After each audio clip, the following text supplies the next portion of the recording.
வணக்கம். இன்று 2025ஆம் ஆண்டு தை மாதம் 10ஆம் நாள் வியாழக்கிழமை. சன்ரைஸ் சூரியோதய ஒலிபரப்பின் ஜெர்மனிய செய்திகள் வாசித்து வழங்குபவர் குணவிஜயா சுரேந்திரன். ஆஷன்பெர்பாக்கில் கத்தியால் குத்தப்பட்ட நபர் மற்றும் குழந்தை கொலை செய்யப்பட்டுள்ளனர். ஒரு பூங்காவில் 2 பேர் கத்தியால் குத்தி கொல்லப்பட்டுள்ளனர். 2 வயது பகல் நேர பராமரிப்பு குழந்தை மற்றும் 41 வயது நபர், மேலும் 3 பேர் பலத்த காயங்களுடன் மருத்துவமனையில் சிகிச்சை பெற்று வருகின்றனர். சந்தேக நபர் 28 வயதான ஆப்கானிஸ்தான் நாட்டவர். உள்துறை அமைச்சர் ஜோக்சிம் ஜெர்மனின் கூற்றுப்படி அவர் திடீரென்றும் வேண்டுமென்றே ஒரு மழலையர் பள்ளி குழுவை சமையலறை கத்தியால் தாக்கினார். 2 வயது சிறுவன் படுகாயமடைந்தான். அமைச்சரின் கூற்றுப்படி 41 வயதான அந்த நபர் ஒரு வழிப்போக்கராக தைரியமாக தலையிட்டார் மற்றும் தாக்குபவர் அவரை குத்தி கொன்றார்.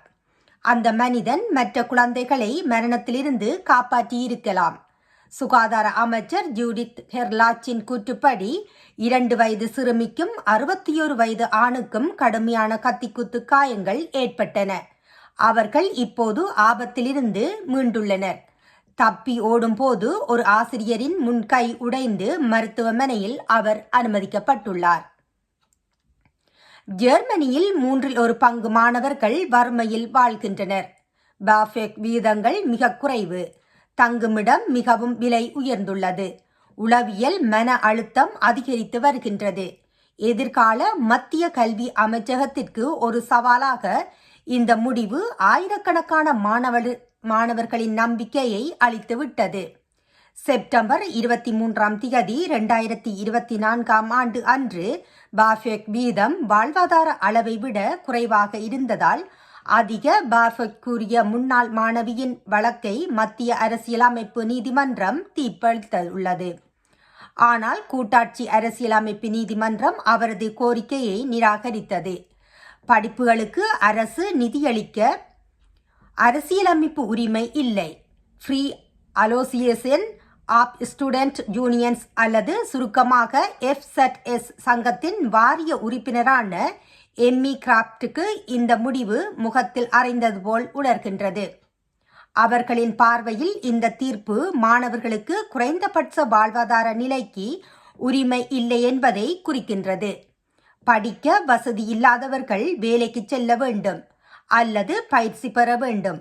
ஆனால் இந்த எதிர்கால திறமையான தொழிலாளர்களை ஜெர்மனி இழக்க முடியாது. ஜெர்மனியில் கோகோயின் மற்றும் கிராக் போன்ற சட்டவிரோத மருந்துகளின் நுகர்வு அதிகரித்து வருவதாக மருந்து ஆணையர் தெரிவித்துள்ளார். இது துறைமுக நகரங்களில் குறிப்பாக தீவிரமாக இருக்கும். ஒழுங்கமைக்கப்பட்ட குற்றங்களால் ஏற்படும் ஆபத்தையும் அதிகரிக்கின்றது. அதிகரித்து வரும் கடுமையான போதைப்பொருள் நுகர்வு காரணமாக ஜெர்மனியில் ஒழுங்கமைக்கப்பட்ட குற்றங்கள் அதிகரிப்பதற்கான சாத்தியக்கூறுகள் குறித்து மத்திய மருந்து ஆணையர் பர்காட் பிளேனர் கவலை தெரிவித்துள்ளார். கொக்கையின் வர்த்தகத்திற்கு கூட்டாட்சி குடியரசு ஒரு முக்கியமான நாடாகும்.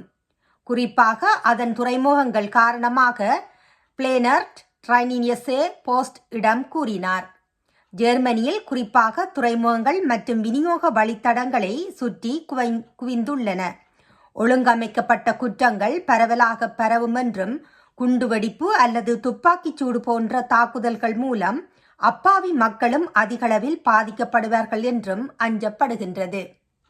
இத்துடன் இன்றைய ஜெர்மன் செய்திகள் நிறைவு காண்கின்றது.